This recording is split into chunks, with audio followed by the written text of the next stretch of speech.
नमस्कार मित्रांनो, स्वागत आहे तुमचं आयुर्वेदा मराठीमध्ये. आज आपण जी काय आपली एसीक्यू सिरीज आहे, इम्पॉर्टंट एसीक्यू ज्यामध्ये आपण कव्हर करतो, त्यातील आप्तोपदेश प्रमाण या चॅप्टर मधील आपण वाक्यार्थ ज्ञान हेतू हा आपण एसीक्यू पाहणार आहोत. तर ह्या वाक्यार्थ ज्ञान हेतू खूप वेळा परीक्षेमध्ये विचारला गेलेला आहे, त्यामुळे आपल्याला हा वाक्यार्थ ज्ञान हेतू बघायचा आहे. पहिल्यांदा तर आपण वाक्य म्हणजे काय समजून घेऊयात. वाक्य कशाला म्हणायचं? तर वाक्यम पदसमूह.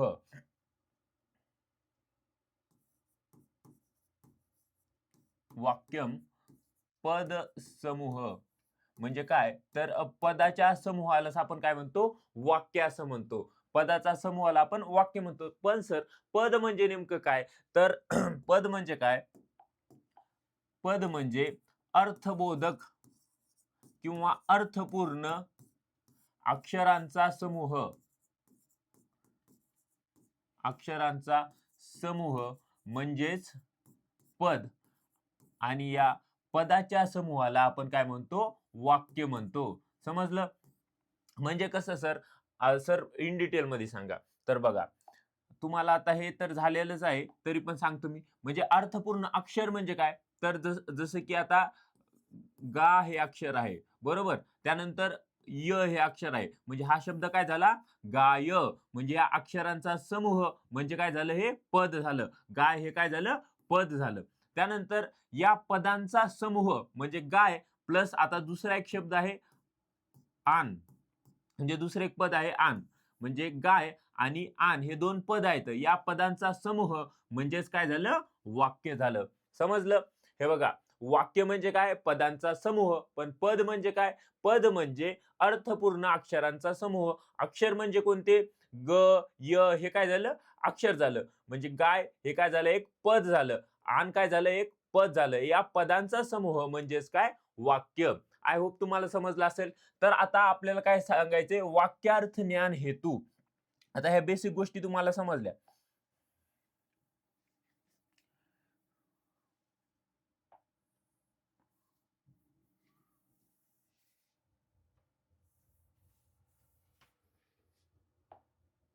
बघा, आता वाक्यार्थ ज्ञान हेतू म्हणजे काय? तर शब्दांचा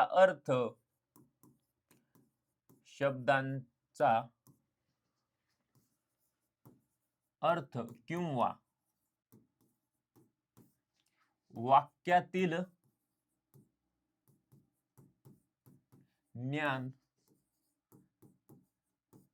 किंवा अर्थ ज्या कारणामुळे आपल्याला कळतो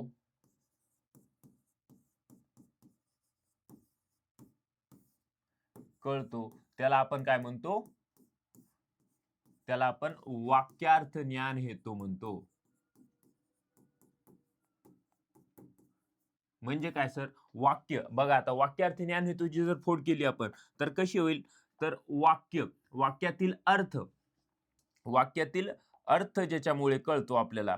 बघा, हे वाक्यातील अर्थ ज्याच्यामुळे कळतो किंवा ज्याच्यामुळे ज्ञान कळते, अशा हेतूला, हेतू म्हणजे काय? ज्याच्यामुळे कळते. ज्याच्यामुळे कळते म्हणजे हेतू हे काय झालं? कारण झालं. त्याच्या कारणाला आपण काय म्हणतो? वाक्यार्थ ज्ञान हेतू म्हणतो. आलं लक्षात? तर हे वाक्यार्थ ज्ञान हेतू याचे प्रकार किती सांगितलेले आहेत? तर याचे प्रकार सांगितलेले आहेत तर्कसंग्रहांनी 3. तर्कसंग्रहांनी याचे 3 प्रकार सांगितलेले आहेत आणि सिद्धांत मुक्तावलीनुसार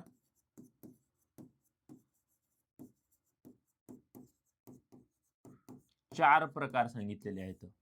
आता हे जर परीक्षेमध्ये तुम्हाला जर काहीच त्यांनी मेन्शन केलं नाही, तर तुम्हाला 3 प्रकार लिहायचे. पण जर स्पेसिफिक सिद्धांत मुक्तावलीनुसार जर विचारलं, तर 4 प्रकार लिहायचे. आलं लक्षामध्ये? आता हे 3 प्रकार कोणते? 4 प्रकार कोणते बघूया. हे म्हणजे जे पहिले 3 जे सांगितलेले आहेत. आकांक्षा, योग्यता आणि सन्निधी. आता हे तर्कसंग्रहांनी सुद्धा तेच हे 3 सांगितलेले आहेत आणि सिद्धांत मुक्तावलीनुसार सुद्धा हे 3 सेम आहेत. फक्त सिद्धांत मुक्तावलीनुसार तात्पर्य हे जे आहे हे चौथं त्यांनी वाक्यार्थ ज्ञान हेतू सांगितलेलं आहे. म्हणजे वाक्यार्थ ज्ञान हेतू म्हणजे काय, आपल्याला वाक्यातील शब्दांचे ज्ञान किंवा त्याचा अर्थ ज्याच्यामुळे कळतो, एक आकांक्षामुळे कळतो, योग्यतामुळे, सन्निधीमुळे आणि तात्पर्यामुळे कळतो. त्यामुळे यांना काय म्हणलेलं आहे, वाक्यार्थ ज्ञान हेतू म्हणलेला आहे. सिद्धांत मुक्तावलीनुसार 4 प्रकार आहेत, तर्कसंग्रहानुसार हे 3च प्रकार आहेत. हे 3 प्रकार सेम आहेत, फक्त चौथा जो प्रकार आहे तात्पर्य, हा सिद्धांत मुक्तावलीने ऍड केलेला आहे. तर बघूया आपण वन बाय वन. पहिला आहे आकांक्षा. आकांक्षा म्हणजे नेमकं काय?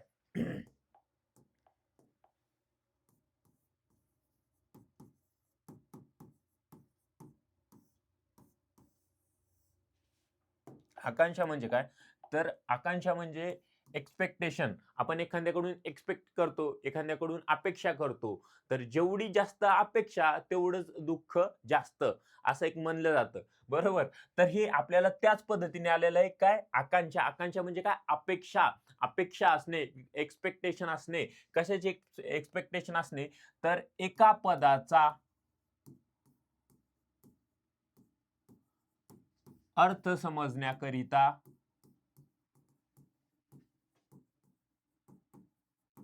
दुसऱ्या पदाची आवश्यकता. दुसऱ्या पदाची आवश्यकता असणे किंवा अपेक्षा असणे.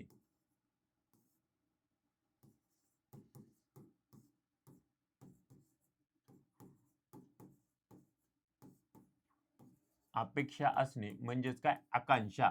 उदाहरणार्थ बघा, उदाहरण दिल्यानंतर तुम्हाला एक क्लिअर होऊन जाईल. उदाहरणार्थ, गाय आणि आण. म्हणजे नुसतं जर गाय म्हणलं तर तुम्हाला समजणार आहे का? तर गाई सोबत आण म्हणल्यानंतर तुम्हाला ही गोष्ट समजणार आहे. म्हणजे नुसतं गाय म्हणल्यानंतर गाईचं काय करायचं बाबा? गाईचं दूध काढायचं, गायला चारा टाकायचा, गायला इकडे घेऊन यायचं, हे समजणार नाही. नुसतं गाय म्हणल्यानंतर गाय शब्द कळेल, परंतु पुढं काय त्याच्या, एवढं जर कळायचं असेल आपल्याला, पूर्ण जर कळायचं असेल, तर याला दुसऱ्या शब्दाची, दुसऱ्या पदाची आपल्याला या ठिकाणी अपेक्षा असते. त्याला आपण काय म्हणतो? आकांक्षा. जसे की पेन आण, पुस्तक घे.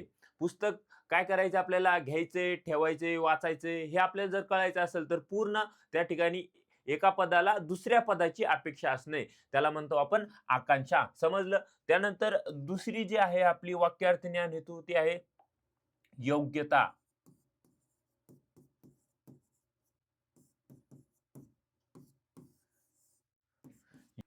बघा, सरळ अर्थाचे ज्ञान होण्यास, सरळ अर्थाचे ज्ञान होण्यास बाधा न येणे. म्हणजे काय सर?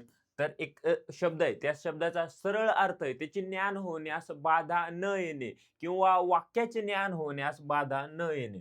सरळ अर्थाचे ज्ञान किंवा वाक्याचे ज्ञान होण्यास बाधा न येणे. बाधा न येणे म्हणजे कसं सर? तर बघा, उदाहरण देतो की उदाहरणार्थ,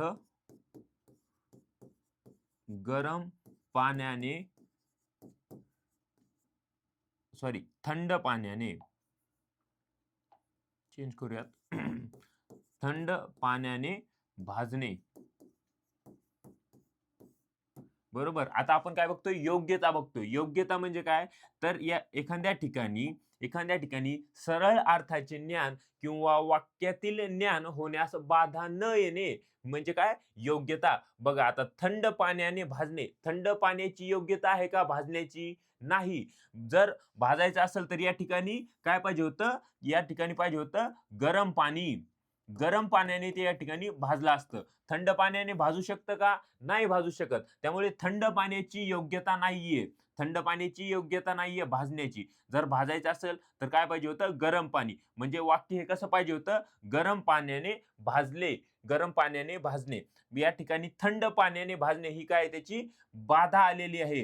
हे ज्ञान होण्यास काय आपल्याला बाधा निर्माण झालेली आहे. त्यामुळे हे काय म्हणलेलं आहे? योग्यता. योग्यता म्हणजे काय? सरळ अर्थाचे ज्ञान होण्यास बाधा न येणे. या ठिकाणी बाधा आली. काय बाधा आली? थंड आपण पाणी यूज केलं, थंड पाण्याने भाजत नाही, त्यामुळे या ठिकाणी बाधा निर्माण झाली. त्यामुळे हे काय झालं? योग्यता झालं. बरोबर. नेक्स्ट आपण बघूया सन्निधी.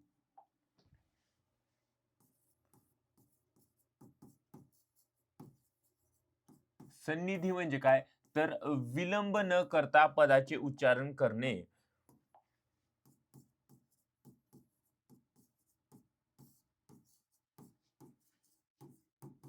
विलंब न करता पदाचे उच्चारण करणे. करणे. बघा आता सन्निधी म्हणजे काय, विलंब न करता पदाचे उच्चारण करणे म्हणजे काय, तर वेळ लागता कामा नये. आपण जर उदाहरणार्थ काय, पेन आण किंवा गाय आण, म्हणजे काय, आपण पहिल्यांदा गाय शब्द वापरला किंवा पेन शब्द वापरला आणि थोड्या वेळानंतर, काही वेळानंतर आपण काय म्हणलो, आण, तर आपल्याला समजणार आहे का, नाही. आपण गाय म्हणलो आणि एका तासानंतर म्हणलो की आण, तर गायीला काय करायचं आपल्याला समजणार नाही. त्यामुळे आपल्याला हे दोन शब्द लगेच उच्चारावे लागतात.